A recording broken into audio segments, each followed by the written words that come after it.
সুপ্রিয় শিক্ষার্থীরা, আসসালামু আলাইকুম ওয়া রাহমাতুল্লাহ। আশা করি তোমরা সবাই ভালো আছো। অনলাইন গণিত ক্লাসে তোমাদেরকে স্বাগত জানাচ্ছি। আমি ইমরান ইসলাম, প্রভাষক, উচ্চতর গণিত, Ghatal cantonment public school and college. আজকের ক্লাসে আমরা শুরু করব দ্বিতীয় পত্রের তৃতীয় অধ্যায়, অর্থাৎ জটিল সংখ্যা। তাহলে চলো আমরা আজকের ক্লাসটা শুরু করি জটিল সংখ্যার ধারণা এক্সপ্লেইন করার মাধ্যমে। আসলে জটিল সংখ্যাটা কি? তোমরা বাস্তব সংখ্যার সাথে পরিচিত সেই ছোট ক্লাস থেকে। মাধ্যমিক পর্যায়ে বা তার আগে থেকেই যত ধরনের সংখ্যা তোমরা ব্যবহার করেছো সবই ছিল বাস্তব সংখ্যা, ওয়ান ডাইমেনশনাল। একটা সংখ্যা রেখার মাধ্যমে আমরা যে কোনো বাস্তব সংখ্যাকে, মূলদ হোক, অমূলদ হোক, ভগ্নাংশ হোক, পূর্ণ সংখ্যা হোক, আমরা পেয়েছি। এখন দুইটা বাস্তব সংখ্যাকে যদি আমরা একটু ডিফারেন্ট ভাবে রিপ্রেজেন্ট করি, অনেকটা এরকম x প্লাস আই ওয়াই, এই আকারের কোনো সংখ্যা যদি তোমরা দেখো তাহলে সেটাকে তোমরা বলতে পারো যে এটা একটা জটিল সংখ্যা। এখন এই যে জটিল সংখ্যা, এখানে দেখো দুইটা অংশ, একটা হলো শুধু x, অর্থাৎ এটা শুধু বাস্তব অংশ, আর একটা হলো আই ওয়াই। এই আইটা হলো একটা ইমাজিনারি ইউনিট, একটা কাল্পনিক ইউনিট। এটার মাধ্যমে এই অংশটা যে একটা কাল্পনিক অংশ সেটা আমরা মিন করতেছি। তো যখন এই দুটো একসাথে থাকবে x প্লাস আই ওয়াই, অথবা শুধু আই ওয়াই, অথবা কোনোভাবে তুমি যদি আইডেন্টিফাই করতে পারো যে এখানে আই নামক এই যে একটা টার্ম, এই টার্মটা আছে সংখ্যার মধ্যে, তাহলে বলে দিতে পারবো এটা হলো একটা জটিল সংখ্যা। এখন এই আই কেন দরকার হলো, বা আই এর মাধ্যমে কেন জটিল সংখ্যাকে আমাদের রিপ্রেজেন্ট করার প্রয়োজন হলো, জটিল সংখ্যায় বা কেন প্রয়োজন হলো, এই জিনিসটা আমাদের জানা দরকার। বাস্তব সংখ্যার মাধ্যমে আমরা নরমাল সব ধরনের ক্যালকুলেশনই করতে পেরেছি, বা আমরা যখন করতে পারি, তো একটা পর্যায়ে গিয়ে দেখা যায় যে আমাদের একটা সীমাবদ্ধতা তৈরি হয়। সেটা কেমন ছিল? তোমরা দ্বিঘাত সমীকরণের মূল নির্ণয় করেছো। যেমন তোমাদেরকে যদি এই ইকুয়েশনটা দেওয়া হয় x square minus 9 equal to 0, সেখান থেকে খুব সহজেই তোমরা এটার মূল বের করতে পারবে। যেহেতু দ্বিঘাত, কাজে দুইটা মূল থাকবে, x স্কয়ার ইকুয়াল টু 9, সেখান থেকে আসবে x equal two plus minus 3। এখন এই জায়গায় যদি সামান্য একটু পরিবর্তন করা হয়, সামান্য একটু পরিবর্তন বলতে কেমন পরিবর্তন? এই মাইনাসের জায়গায় যদি আমরা প্লাস দেই, x square plus 9 equal to 0, তখন কি দাঁড়ায়? তখন আমাদের এই যে x square equal to minus 9 হয়ে যায়। তো সুতরাং আমাদের x equal to definitely root over minus 9। তো এই জায়গায় এসে আমরা একটু সীমাবদ্ধতার মধ্যে পড়ে যাই, কারণ ঋণাত্মক সংখ্যার বর্গমূল আমরা নির্ণয় করতে পারি না। কেন পারি না? এই যে এই জায়গাটায় খেয়াল করো, এই লাইনে যদি আমরা থেমে যাই, x square equal to minus 9, তাহলে এরকম একটা সংখ্যা তুমি বের করো যাকে ওই সংখ্যা দ্বারা গুণ করলে নেগেটিভ ভ্যালু পাওয়া যাবে, ঋণাত্মক মান পাওয়া যাবে। একটু চিন্তা করে দেখো।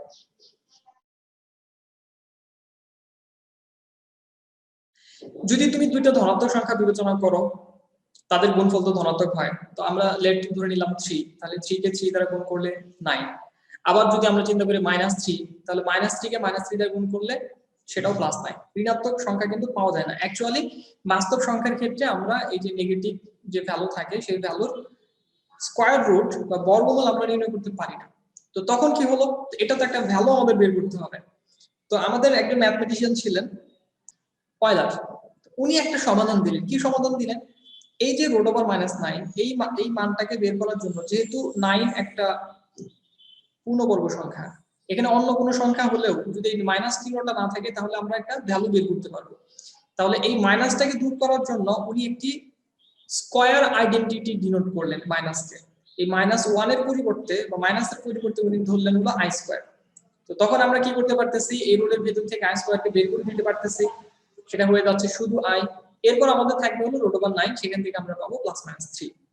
তো এই যে আই স্কয়ার, কার পরিবর্তে আমরা ধরলাম? -1 এর পরিবর্তে। কেন ধরলাম? কারণ রুটের ভেতরে যখন আমাদের ঋণাত্মক সংখ্যা আসে তখন আমরা সেখান থেকে বাস্তব মান বের করতে পারি না, সেইটার ভ্যালু বের করার জন্য আমরা এটা একটা কনসিডার করলাম। এই জায়গা থেকে আমাদের এই ইমাজিনারি ইউনিটটা আমরা কনসিডার করা শুরু করি বা আসা শুরু করে, এবং যে সমস্ত সংখ্যায় আমরা এই ধরনের একটা রিপ্রেজেন্টেশন পাই x প্লাস আই ওয়াই, সেই ধরনের সংখ্যাকে আমরা জটিল সংখ্যা বলি। এখন এই যে জটিল সংখ্যা, এই সংখ্যাটা যেহেতু দুইটা অংশ, অর্থাৎ বোঝাই যাচ্ছে এটা অনেকটা টু ডাইমেনশনাল ভেক্টরের মতো বা ভেক্টরের অনুরূপ আমরা বিবেচনা করতে পারি।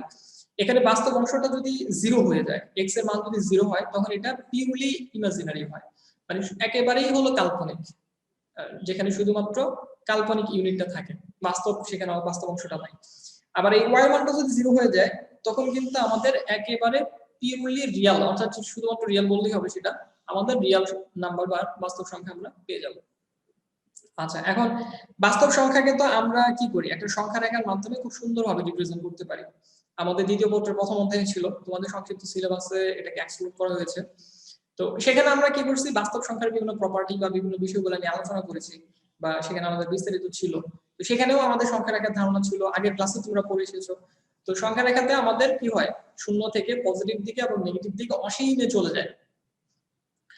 তো এখন জটিল সংখ্যায় এখানে যেহেতু এটা টু ডাইমেনশনাল ভেক্টরের অনুরূপ, তাহলে এটাকে আমরা কিভাবে আইডেন্টিফাই করব, বা সংখ্যা রেখার মধ্যে এটাকে আইডেন্টিফাই করা যাবে না অন্য কোনো সিস্টেমের প্রয়োজন হবে, এই জিনিসটা আমাদের জানা দরকার। বাট তার আগে এই যে আই, যেটা ইমাজিনারি ইউনিট, এই আই এর ব্যাপারে তোমাকে আরেকটু বিষয় আরেকটু বিস্তারিত জানা দরকার। কারণ এখান থেকে প্রশ্ন থাকে, এমসিকিউ তে থাকে এবং সিকিউতেও অনেক ধরনের সিম্পলিফিকেশন আছে, যেখানে তোমাকে আই এর উচ্চতর ঘাত বা আই এর মাধ্যমে সিম্পলিফাই করতে হবে। তাহলে চলো আমরা একটু বিস্তারিত জেনে নেই। তা আই এর শক্তি বা ঘাত, এখানে যেহেতু i equals to root over -1, তো definitely i square equal to -1। আর যেহেতু i স্কয়ার ইকুয়াল টু -1, এখান থেকে আমরা কি করতে পারবো, i কিউব এর মানটা বের করতে পারবো। i কিউবের মধ্যে 3টা i আছে, কাজে এটাকে আমরা লিখতে পারি i square into i। i স্কয়ারের মান যেহেতু -1, তাহলে -1 ইনটু i, সেখান থেকে আমরা পাবো -i। আবার i টু দি পাওয়ার 4 যদি আমরা বের করতে চাই, তাহলে এখানে দুইটা i স্কয়ার আছে, -1 ইনটু -1 1। তো তোমার যে ধরনের অঙ্কগুলা ইন্টারমিডিয়েট সিলেবাসের অন্তর্ভুক্ত বা তোমাদের এইচএসসি পরীক্ষায় বা অ্যাডমিশন টেস্টে এসে থাকে আই রিলেটেড বা এর শক্তি বা ঘাত রিলেটেড, সেখানে তুমি যদি এই চারটা মান মনে রাখো, i square equal to -1, i cube equal to -i, i two the power 4 equals to 1, এই তিনটা, আর i equal to root over -1, এটা ডেফিনেটলি আমরা i হিসাবে অঙ্কের ক্ষেত্রে ব্যবহার করে থাকি। তাহলে আই থিংক তোমরা প্রশ্নগুলো অ্যানসার করতে পারবা। তো এখন এখানে একটা জিনিস লক্ষণীয়, দেখো আমরা যদি এই চারটা যোগ করি, i তার সাথে i স্কয়ার, তার সাথে i কিউব, তার সাথে i টু দি পাওয়ার 4, এই চারটা যোগ করলে এই চারটার যোগফল আসে হলো আমাদের শূন্য। i স্কয়ারের পরিবর্তে আমরা -1 বসিয়েছি, আর i টু দি পাওয়ার 4 এর পরিবর্তে আমরা 1 বসিয়েছি, আর i কিউবের পরিবর্তে এখানে -i। দেখো প্লাস মানে সব ক্যান্সেল হয়ে আমাদের 0। এখান থেকে আমরা একটা জিনিস লিখতে পারি, দেখো এখানে i এর পাওয়ার আমাদের 1, তারপরে 2, তারপরে 3, তারপরে 4। সো এখানে কিন্তু ক্রমিক ভাবে বেড়ে যাচ্ছে, সমান্তরাল, একটা সমান্তরাল ধারার মতো। তো আমরা এখানে i এর পাওয়ার যদি n থেকে শুরু করতাম, তাহলে কি হতো, i two the power n plus i two the power n plus 1 plus i two the power n plus 2 plus i two the power n plus 3 equals to 0। তো এই সম্পর্কটা মনে রাখবে, অনেক সময় এমসিকিউতে এইভাবে প্রশ্ন থাকে। আচ্ছা, এখন i এর উচ্চতর ঘাত থেকে অনেক সময় প্রশ্ন হয়, উচ্চতর ঘাত বলতে কেমন, তুমি তো চারটা মান জানো, i equal to root over -1, তারপর তুমি জানো i square equal to -1, i cube equal to -i, i two the power 4 equal to 1। কিন্তু তোমাকে যদি i টু দি পাওয়ার 51 বের করতে বলে, তখন কি করবে? আমি এটা টেকনিকটা বলতেছি, তারপর আমি তোমাকে মেকানিজমটা দেখাচ্ছি যে কিভাবে সেই টেকনিকটা আসলো।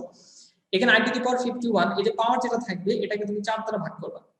যেমন এখানে আমাদের 4 × 48, ভাগশেষ থাকে 3। এই যে ভাগশেষ যত থাকবে, i এর পাওয়ার হয়ে যাবে তত। So i two the power 51, এখান থেকে আমরা লিখতে পারি i কিউব, আর i কিউবের মান আমাদের জানা আছে -i, কাজে এইখান থেকে আমরা পাবো হলো -i। আবার বলতেছি, i এর উচ্চতর ঘাতের ক্ষেত্রে পাওয়ার যেটা থাকবে, ঘাত যেটা থাকবে, সেটাকে তুমি 4 দ্বারা ভাগ করবা। 4 দ্বারা ভাগ করার ফলে ভাগশেষ যেটা থাকবে, i এর পাওয়ার হয়ে যাবে তত। এবং এখানে আমরা 4 দ্বারা ভাগ করছি, আমাদের ভাগশেষ হলো 3, এইজন্য এটার পাওয়ার হয়ে গেছে 3, i কিউব। আর এই মানটা কিন্তু তোমার জানা আছে। আর 4 দ্বারা ভাগ করলে পাওয়ার 4 এর বেশি তো থাকবেই না। সো ডেফিনিটলি তোমার জানা মানগুলোর মধ্যে এই তিনটার মধ্যে একটা চলে আসবে। So i cube equal to -i। তো এটা কেন হলো, আমরা 4 দ্বারা কেন ভাগ করলাম? সো আমাদের i টু দি পাওয়ার 4 এর মান হলো 1, এটা আমাদের জানা আছে। তো এটার অ্যাডভান্টেজটা আমরা নিছি। দেখো i টু দি পাওয়ার 13, এখানে আমরা কি করতে পারি, এটাকে ভাঙা লিখতে পারি, i two the power 4 * i two the power 4 * i two the power 4 * i, 3 4 12 আর 1 13। So i two the power 51, এটাকেও আমরা ঠিক এইভাবে কি করতে পারতাম, ভাঙা লিখতে পারতাম। এখন যতগুলা i টু দি পাওয়ার 4 হবে, প্রত্যেকটার মান হলো 1, তাহলে 1 * 1 * 1 * i। সো ফাইনালি কি হচ্ছে, আমরা এই যে ভাগশেষ যেটা থাকে, i এর পাওয়ার তত, এই অংশটা কিন্তু আমরা পাচ্ছি, আর বাকি সব কি হয়ে যাচ্ছে, 1 হয়ে যাচ্ছে। সো এই জন্য আমরা i টু দি পাওয়ার 51, এটাকে এই 51 কে 4 দ্বারা ভাগ করছি, ভাগ করে ভাগশেষ যেটা ছিল 3, তাহলে i এর পাওয়ার আমরা ধরে নিছি তত, কারণ এর সাথে আর বাকি যত গুণাকারে ছিল সব হলো 1। এখান থেকে আমরা পাচ্ছি -i। তাহলে এখন জিনিসটা এইভাবে, তোমরা বলো তো i two the power 79 equals to কত হবে?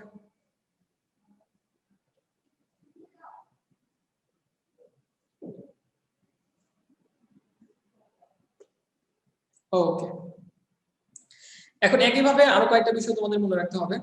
দেখো i two the power 4n যদি থাকে, এখানে আমাদের ডিরেক্ট কোনো কনস্ট্যান্ট বা ইন্টিজার দেওয়া হয় নাই, 4n। এখন n এর ভ্যালুটা যে কোনো কিছু হতে পারে, বাট এখান থেকেও কিন্তু আমরা এটার মানটা বের করতে পারি কিভাবে, i টু দি পাওয়ার 4 তার পাওয়ার যদি আমরা n দিয়ে দিই কোনো সমস্যা নাই, কারণ পাওয়ারের সাথে পাওয়ার গুণ হয়, 4 এর সাথে n গুণ হলে 4n ই হবে। i টু দি পাওয়ার 4 হলো আমাদের আবার 1, কাজে 1 টু দি পাওয়ার n, এখান থেকে আমরা পাবো 1। তাহলে 4n প্লাস 1 হলে কি হবে, তাহলে i two the power 4n into i, কারণ পাওয়ার যেহেতু যোগ আকারে আছে আমরা এটাকে আলাদা করে দিতে পারি। তো এখান থেকে আমরা এই যে i two the power 4n থেকে তো আমরা আগে 1 পেয়েছি, কাজে 1 ইনটু i ইকুয়ালস টু আমাদের আসবে i। এরপর যদি i two the power 4n plus 2 বের করতে বলে, তাহলে i two the power 4n into i square, i two the power 4n হলো আমাদের 1, i স্কয়ার মান হলো -1, এখান থেকে আসবে -i। i two the power 4n plus 3 যদি বের করতে হয়, তাহলে i two the power 4n into i cube equals to 1 - i equal to -i। এরপর আর বলবে না, কারণ এরপর আমাদের আবার রিপিট হতে থাকবে জিনিসগুলো। সো এই হলো i এর ঘাত রিলেটেড যে কনসেপ্টগুলো তোমার জানা দরকার, যে বিষয়গুলো জানলে তুমি যে কোনো প্রশ্ন এই ধরনের যেগুলো থাকবে এগুলো অ্যানসার করতে পারবা। এই ক্ষেত্রে আবারও বলি, এই যে তিনটা মান, এই তিনটা মান ভালোভাবে মনে রাখবা। i square equal to -1, i cube equal to -i, i two the power 4 equal to 1। আর মেকানিজমটা যেটা বা স্ট্র্যাটেজি যেটা, সেটা হলো পাওয়ার যেটা থাকবে উচ্চতর ঘাতের ক্ষেত্রে সেটাকে 4 দ্বারা ভাগ করে ভাগশেষ যত থাকবে i এর পাওয়ার হয়ে যাবে তত। ওকে, এবার চলো আমরা রিপ্রেজেন্টেশনে যাই। জটিল সংখ্যার জ্যামিতিক প্রতিরূপ। জটিল সংখ্যার জ্যামিতিক প্রকাশকে আর্গন চিত্র বলে। একজন ম্যাথমেটিশিয়ান আর্গন, উনি সর্বপ্রথম এই যে রিপ্রেজেন্টেশনটা এটা দিয়েছেন, এই জন্য আমরা নাম অনুসারে আমরা এটাকে আর্গন চিত্র বলে থাকি। এখন একটু আগে তোমাদের কিন্তু একটা কথা বলছি যে আমাদের বাস্তব সংখ্যা ছিল 1 ডাইমেনশনাল ভেক্টরের অনুরূপ, কিন্তু আমাদের জটিল সংখ্যাটা হলো 2 ডাইমেনশনাল ভেক্টরের অনুরূপ। এখন এই 2 ডাইমেনশনাল ভেক্টর বা 2 ডাইমেনশনাল জিনিস নিয়ে কিন্তু আমরা এটাকে কাজ করছি সরল রেখায় প্রথম পত্রে। সেখানে আমাদের কি দ্বিমাত্রিক স্থানাঙ্ক ব্যবস্থায় একটা বিন্দুর অবস্থান আমরা নির্ণয় করেছি। তো দ্বিমাত্রিক স্থানাঙ্ক ব্যবস্থায় বা কোঅর্ডিনেটস এর ক্ষেত্রে আমাদের একটা বিন্দু যেরকম কাজ করে বা যে ধরনের ভূমিকা পালন করে, জটিল সংখ্যার ভূমিকাটা কিন্তু অনেকটা ওইরকম। এখানে কিন্তু দুটো অংশ, বাস্তব অংশ, জটিল অংশ। তো এই ক্ষেত্রে আমরা কি করব, আমাদের এরকম একটা দ্বিমাত্রিক স্থানাঙ্ক ব্যবস্থাই ব্যবহার করতে হবে, কারণ এটা 2 ডাইমেনশনাল, বাস্তব অংশ, কাল্পনিক অংশ। তাহলে এখন এই যে 2 ডাইমেনশনালের এখানে যেহেতু আমাদের দুইটা জিনিস আছে, একটা হলো বাস্তব আর একটা হলো কাল্পনিক, এই জন্য আমাদেরকে বিবেচনা করতে হবে বাস্তব এবং কাল্পনিক Axis, Real Axis, imaginary Axis. তো এক্স অক্ষ বরাবর এটাকে উনি রিয়াল অ্যাক্সিস বিবেচনা করেছিলেন, যেজন্য আমরাও এখন এটাকে রিয়াল অ্যাক্সিস বিবেচনা করি, এবং ওয়াই অক্ষ বরাবর এটাকে ইমাজিনারি অ্যাক্সিস বিবেচনা করা হয়। রিয়াল অ্যাক্সিসটা অ্যাকচুয়ালি আমাদের বাস্তব সংখ্যায় যা ছিল বা যে সংখ্যা রেখা ছিল সেটাই সেম জিনিসটা, কিন্তু এই যে 2 ডাইমেনশনাল অতিরিক্ত আরেকটা কি জিনিস এখানে, ইমাজিনারি ইউনিটটা। তাহলে এটাকে আইডেন্টিফাই করার জন্য আমরা ওয়াই অ্যাক্সিসটা এখানে নিয়েছি মূলবিন্দু বরাবর, যেখানে এই যে ধনাত্মক দিকে 0 থেকে i পরিমাণ, তারপরে 2i পরিমাণ, 3i পরিমাণ, 4i পরিমাণ, 5i পরিমাণ, এইভাবে উপরের দিকে চলতে চলতে অসীমে চলে যাবে। আর নিচের দিকে -i, এরপরে -2i, -3i আপ টু যে পর্যন্ত প্রয়োজন হয়, that goes to infinity. So এখানে একটা অংশ শুধু প্রথম চতুর্ভাগটা আমরা আইডেন্টিফাই করছি। তাহলে এখন আমরা যদি একটা জটিল সংখ্যা বিবেচনা করি, এই যে 3 + 4i, এটাকে আমরা আর্গন চিত্রে কিভাবে আইডেন্টিফাই করব? এটা খুব সহজ। বাস্তব অক্ষ বরাবর অর্থাৎ এক্স অক্ষ বরাবর এই যে বাস্তবের পরিমাণ 3, তাহলে 3 একক। এখন একক তোমরা সংখ্যা আকারে এটাকে ব্যবহার করছো, গ্রাফ আঁকছো, তো এখানে 2 ঘরকে 1 একক ধরতে পারো, 1 ঘরকে 2 একক ধরতে পারো। সো ধরাটার উপর ডিপেন্ড করবে তুমি কয় ঘর হিসাব করবা এখানে। সো আমরা প্রত্যেক ঘরকে, এক ঘরকে যদি এক একক করে ধরি, তাহলে যে 1 2 3 3 ঘর যাইতে হবে আমাদের রিয়াল অ্যাক্সিস বরাবর। আর 4i হওয়াতে উপরের দিকে আমাদের যেতে হবে কয় ঘর, এই যে 3 থেকে উপরের দিকে 4 ঘর, 1 2 3 4। সো এই যে পয়েন্টটা, এই পয়েন্টটাই হলো আমাদের 3 + 4i এই সংখ্যাটার অবস্থান। এখন তোমাকে যদি বলে 3 + 2i, তাহলে কি হবে, এই যে 3 ঘর দিয়ে উপরের দিকে 2 ঘর, বা 2 + 5i, তাহলে এই যে 1 2 বাস্তব দিকে 2 ঘর, আর উপরের দিকে 1 2 3 4 5 5 ঘর। এখানে আমাদের হবে 2 + 5i জটিল সংখ্যার অবস্থান। তাহলে জটিল সংখ্যার জ্যামিতিক প্রতিরূপ নির্ণয় করা, এটা আই থিংক তোমরা বুঝতে পেরেছো। এবার আমি চলে যাব জটিল সংখ্যার পরম মানে। বাস্তব সংখ্যার পরম মানটা ছিল খুবই সহজ একটা জিনিস। সহজ ভাষায় বললে সেখানে যে ডেফিনিশন ছিল যে -x যখন x <0 = 0 হলে 0, আর গ্রেটার দেন 0 হলে সেখান থেকে x আসে।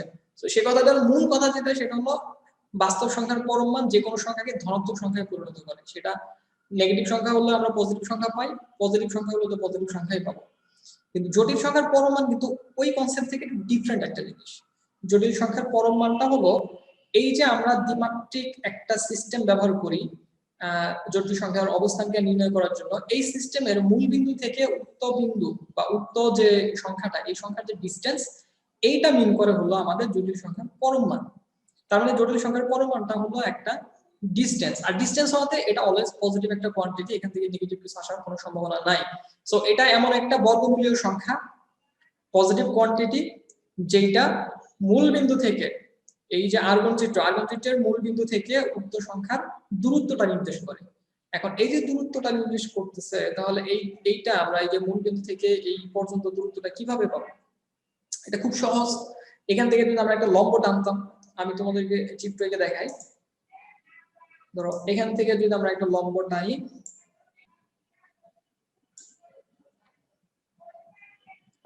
এখানে কি হবে? একটা ত্রিভুজ গঠন করবে। দেখো এটা একটা সমকোণী ত্রিভুজ। সমকোণী ত্রিভুজে অতিভুজের বর্গ অপর দুই বাহুর বর্গের সমষ্টির সমান। সো সেখান থেকে কিন্তু আমরা এই যে আমাদের মডুলাসটা পেয়ে যাচ্ছি, √3² + 4² = 5। অনেকটা আমাদের সরলরেখার মতোই। সেটা হলো x = r cos θ, y = r sin θ, আর r যেটা আমরা বলতেছি ডিসটেন্স, যেটা হলো আমাদের মডুলাস বা modulus of z = √x² + y²। √x² + y²। আচ্ছা, এখন জটিল সংখ্যার পরম মানের সাথে আরেকটা জিনিস যেটা রিলেটেড, সেটা হলো আর্গুমেন্ট। আর্গুমেন্ট আমরা কিভাবে পাবো?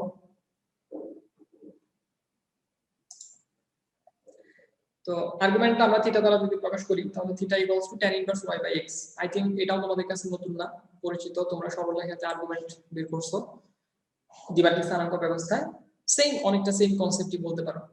সো এখানে এই থিটা = tan ইনভার্স y/x, এটাকে জটিল সংখ্যার আর্গুমেন্ট বা নতি বলা হয়, এবং এটাকে অনেক সময় লেখা হয় এইভাবে, এই অ্যাম্প্লিটিউড থেকে আসছে শব্দটা, এই জেড এর আর্গুমেন্ট। আচ্ছা, এখন এই যে আর্গুমেন্ট নির্ণয়, যেহেতু জটিল সংখ্যাটা একটা দ্বিমাত্রিক ব্যবস্থার মধ্যে চলে গেছে, কাজে এখানে কিন্তু কোয়াড্রেন্টের বিষয়টা বিবেচনায় চলে আসে। প্রথম কোয়াড্রেন্ট, দ্বিতীয় কোয়াড্রেন্ট, তৃতীয় কোয়াড্রেন্ট, চতুর্থ কোয়াড্রেন্ট। সো তোমার সংখ্যাটা প্রথম কোয়াড্রেন্টে বা প্রথম চতুর্ভাগে থাকতে পারে, দ্বিতীয় চতুর্ভাগে থাকতে পারে, তৃতীয় চতুর্ভাগে থাকতে পারে, চতুর্থ চতুর্ভাগে থাকতে পারে। তো এই সমস্ত ক্ষেত্রে কিন্তু তার আর্গুমেন্ট যেটা, নতি যেটা, বা এই যে উৎপন্ন কোণ যেটা, এটা কিন্তু ডিফারেন্ট হবে। এখন তুমি ইন জেনারেল এই থিটা = tan ইনভার্স y/x দ্বারা বের করতে হলে আর্গুমেন্ট, তাহলে তোমাকে কি করতে হবে? কোয়াড্রেন্ট গুলো বিবেচনা করতে হবে। এর থেকে বেটার হলো তুমি যদি চতুর্ভাগ অনুযায়ী জিনিসটাকে মনে রাখো, চারটা ফর্মুলা মাথায় রাখতে পারো, তাহলে জিনিসটা খুব সহজ হয়ে যায় এবং ভুল হওয়ার কোনো সম্ভাবনা থাকবে না। প্রথম চতুর্ভাগের জন্য আমাদের argument theta = tan inverse y/x, এটা যা আছে তাই, কারণ এই ক্ষেত্রে আমাদের y ধনাত্মক, x ও ধনাত্মক। দ্বিতীয় চতুর্ভাগের ক্ষেত্রে থিটা = π - tan ইনভার্স y/x। তৃতীয় চতুর্ভাগের ক্ষেত্রে থিটা = -π + tan ইনভার্স y/x। আর চতুর্থ চতুর্ভাগের ক্ষেত্রে থিটা = tan ইনভার্স y/x। এবং এই প্রত্যেক ক্ষেত্রে আমাদের কিন্তু মডুলাস বিবেচনা করতে হবে, অর্থাৎ এখানে যে আমাদের নেগেটিভিটি, এটাকে আমরা ইগনোর করছি, এই জন্যই আমরা এখানে π মাইনাস দিচ্ছি, -π দিচ্ছি, আর এখানে মাইনাস দিচ্ছি। সো ডেফিনেটলি এই যে প্রত্যেকটা ক্ষেত্রে আমাদের মডুলাসটা বিবেচনায় নিতে হবে। তো এটা গেল আমাদের চতুর্ভাগের ব্যাপারটা। এখন এটা যেহেতু একটা সংখ্যা, ইন কেস যদি সেটা ধরো প্রথম চতুর্ভাগে না থাকে, দ্বিতীয় তৃতীয় চতুর্থ চতুর্ভাগে না থাকে, একেবারে যদি অ্যাক্সিসের উপর থাকে, তখন কি হবে? সেটা বাস্তব অক্ষের উপর থাকলো অথবা কাল্পনিক অক্ষের উপর থাকলো। তো সেই ক্ষেত্রে তুমি খুব সহজেই এটাও মনে রাখতে পারো, বা এই কয়েকটা মনে রাখা উচিত, আমি মনে করি এমসিকিউ এর ক্ষেত্রে অনেক সময় আসে। আচ্ছা, এবার দেখো আমাদের সংখ্যাটা যদি পজিটিভ অ্যাক্সিসের উপর থাকে, অর্থাৎ এইখানে থাকে, এই 1 নাম্বার আর 4 নাম্বার যে কোয়াড্রেন্ট, এই দুটার বর্ডারে, তখন আমাদের কি হবে? এই ক্ষেত্রে আমাদের বাস্তব অংশটা কিন্তু গ্রেটার দ্যান 0, x এর মানটা গ্রেটার দ্যান 0 এবং y এর মানটা equal to 0। So tan inverse y/x, tan inverse 0, আর tan ইনভার্স 0 এর মান হলো 0। কাজে এই ক্ষেত্রে আমাদের আর্গুমেন্টটা হবে 0। যদি এটা পিওর ইমাজিনারি হয়, পিওর ইমাজিনারি হলে তখন সেটা থাকবে হলো আমাদের 1 নাম্বার এবং 2 নাম্বারের যে বর্ডার এখানে, অর্থাৎ এই ক্ষেত্রে আমাদের x = 0 এবং y এর একটা ধনাত্মক মান। ঋণাত্মক মান হলে নিচের দিকে থাকবে, ধনাত্মক হলে উপরের দিকে থাকবে। সো তখন আমাদের কি x = 0 হচ্ছে আর y > 0 হচ্ছে, বা y এর একটা ভ্যালু আমরা পাচ্ছি সামথিং বাই 0, এটা আমাদের tan 90 ডিগ্রি মান। এই জন্য এটা এই ক্ষেত্রে আমরা পাবো হলো π/2। আর যদি 2 এবং 3 এর বর্ডার অর্থাৎ এই জায়গায় থাকে, এটা হলো আমাদের নেগেটিভ অ্যাক্সিসের রিয়াল অংশটা আমাদের নেগেটিভ, তাহলে x is less than 0 আর y হলো equal to 0। সো এই ক্ষেত্রে আমাদের আর্গুমেন্ট হবে পাই, অর্থাৎ আমাদের 0 ছিল, 0 থেকে 180 ডিগ্রি ঘুরে আমাদের থিটাটা উৎপন্ন হয়েছে।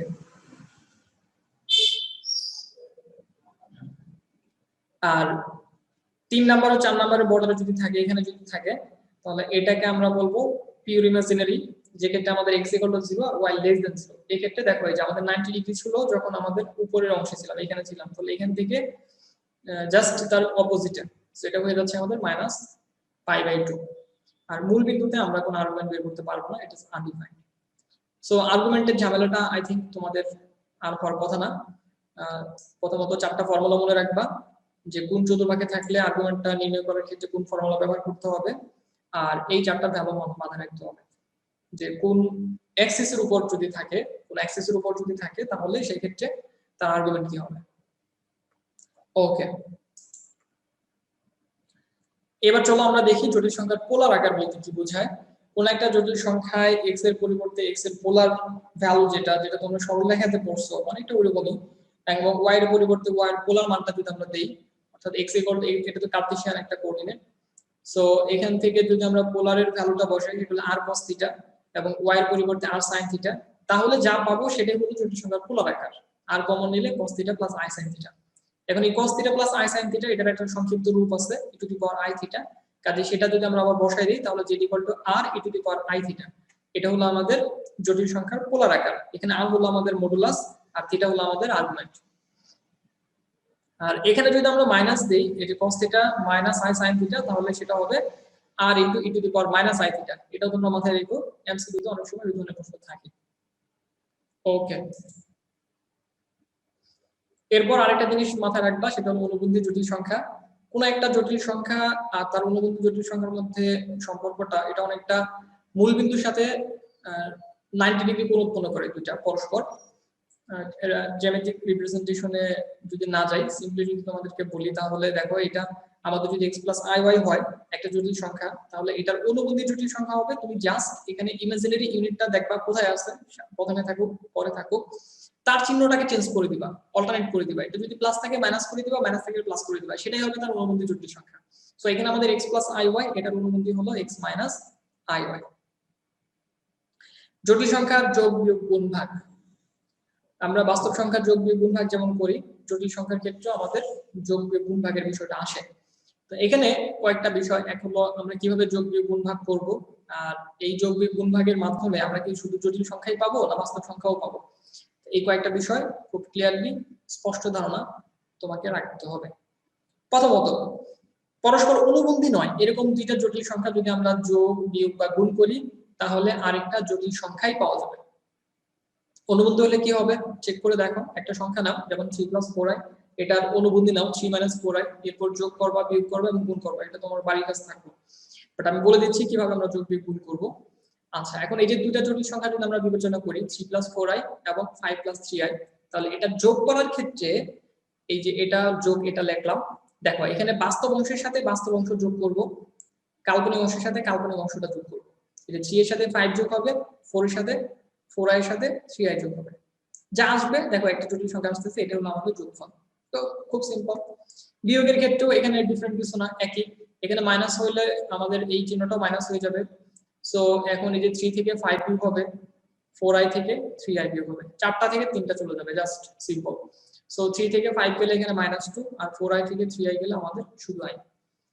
যখন আমরা গুণ করব তখনও সেম, আমরা বাস্তব সংখ্যার ক্ষেত্রে যখন এই যে দুইটা যদি থাকে, আমরা ধরো x + y * z + k এরকম থাকবে, তখন আমরা কি করতাম, প্রথমে এই যে প্রথম যে টার্মটা থাকে এটা দ্বারা এই দুইটাকে গুণ করব, তারপরে এই দ্বিতীয় টার্মের মাধ্যমে এই দুটাকে গুণ করব। ঠিক সিম্পল ওইভাবেই তুমি হলো সম্পূর্ণ গুণন প্রক্রিয়াটা শেষ করবা, শেষ করে দেখবে যে একটা জটিল সংখ্যা চলে আসছে, অটোমেটিক্যালি এটাই হবে। দেখো এই যে 3 দিয়ে যদি আমরা গুণ করি তাহলে 3 × 5 = 15, প্রথমে আমাদের আসবে 15, এরপরে 3 দ্বারা 3i কে গুণ করলে 9i, এই যে 9i, এরপর 4i দ্বারা গুণ করলে 4i ইনটু 5 20i, 20i, এরপর 4i into 3i 12i square. So 12i square, i square থেকে আমাদের আসবে আবার -1। সো আমরা পাচ্ছি 15 plus 9i plus 20i minus 12। এখান থেকে যোগ বিয়োগ করলে এই 9i আর 20i হয়ে যাবে 29i, আর 15 এর সাথে -12, এখানে লিখছি -12, এই দুইটা যোগ বিয়োগ করে আমরা পাবো 3। তাহলে 3 প্লাস 29i, এটাও আমাদের একটা জটিল সংখ্যা। সো অনুবন্ধী না, এরকম দুইটা জটিল সংখ্যা যোগ বিয়োগ গুণ করে আমরা আরেকটা জটিল সংখ্যায় পাবো। এবং গুণন প্রক্রিয়া, যোগ প্রক্রিয়া, বিয়োগ প্রক্রিয়া খুবই সহজ, তোমরা আশা করি বুঝতে পেরেছো ইতিমধ্যে। ভাগের ক্ষেত্রে কি হবে? সো ভাগের ক্ষেত্রে আমাদের আসলে ভাগের কোনো প্রক্রিয়া এখানে নাই। এখানেও আমরা গুণন প্রক্রিয়ার মাধ্যমে এটাকে একটা জটিল সংখ্যায় রূপান্তরিত করি। আমাদের যেটা করতে হয়, এই ভাগের ক্ষেত্রে নিচে যেটা থাকে, যেমন এখানে আছে 5 প্লাস 3i, ধরো আমরা প্রথমটাকে দ্বিতীয়টা দ্বারা ভাগ করতে যাচ্ছি, তাহলে এটার অনুবন্ধী দ্বারা যদি আমরা উপরে নিচে গুণ করে দিই, তাহলে একটা পর্যায়ে গিয়ে আমরা একটা জটিল সংখ্যা পেয়ে যাব, জাস্ট সিম্পল ক্যালকুলেশনের মাধ্যমে। আমরা এই যে উপরে দেখো গুণ করা হয়েছে, এই গুণন প্রক্রিয়া অবলম্বন করে এখানে গুণ করে আমরা গুণফল যেটা পাইছি সেটা হলো 27 প্লাস 11i। এখন নিচের জটিল সংখ্যার অনুবন্ধী দ্বারা গুণ করায় এখানে a square minus b square ফরম্যাটটা চলে আসছে, এইজন্য 5 square minus 3i whole square. So এইখান থেকে আমরা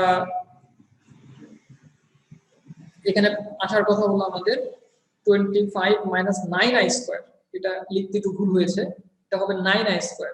সো এখানে আমাদের হবে তাহলে প্লাস 9, 25 প্লাস 9 আমাদের আসবে হলো 34। সো আই থিংক এটা 34 হবে, তোমরা এখানে কারেকশনটা দিয়ে নিও। সো 27/34 আসবে এখানে, আর 11/34। আচ্ছা, এখন ঠিক আছে জিনিসটা। তাহলে আমরা পাচ্ছি হলো ফাইনালি 27/34, 11/34i।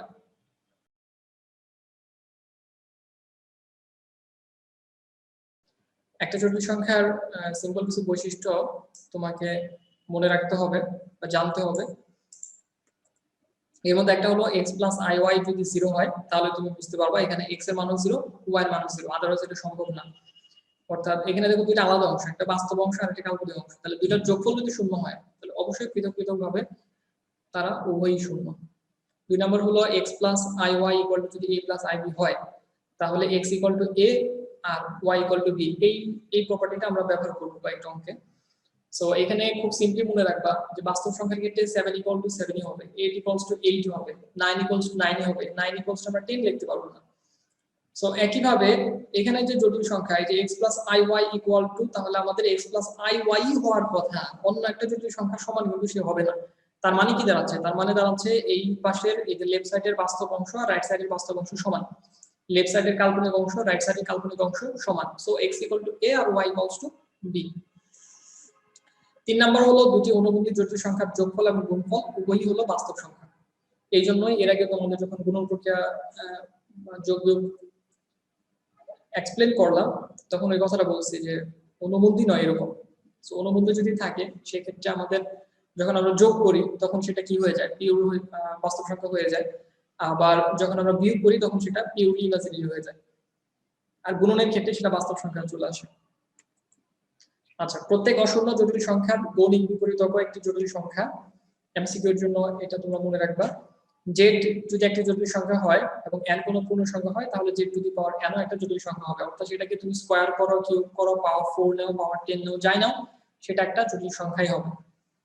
সো লাস্ট যে টার্মটা তোমাদের জানতে হবে জটিল সংখ্যা থেকে, সেটা হলো এককের ঘনমূল সম্পর্কে। এককের ঘনমূলটা কি? কিউব রুট অফ 1, খুব সিম্পল। তো এখান থেকে তো 1ই আসার কথা, এটা আবার নতুন করে জানার কি দরকার বা ব্যাখ্যা করার কি আছে? সো অ্যাকচুয়ালি তোমরা এতদিন পর্যন্ত কিউব রুট 1 থেকে শুধু বাস্তবটাই পাইছো, 1 পাইছো। এটার যে কাল্পনিক দুইটা ঘনমূল আছে সেই দুইটা তোমরা এখন পর্যন্ত দেখো নাই বা ক্যালকুলেটরে আসে নাই, সেই দুইটা আমরা এখন দেখব। সো আমরা ধরে নিলাম x equal to cube root of 1, উভয় পাশে যদি আমরা ঘন করে দেই তাহলে আমরা পাবো x কিউব ইকুয়াল টু 1। এখন এই 1 কে আমরা লেফট সাইডে নিয়ে আসি, তাহলে x কিউব মাইনাস 1 কিউব লেখা যায়, 1 কিউব মানে 1 ইকুয়ালস টু 0।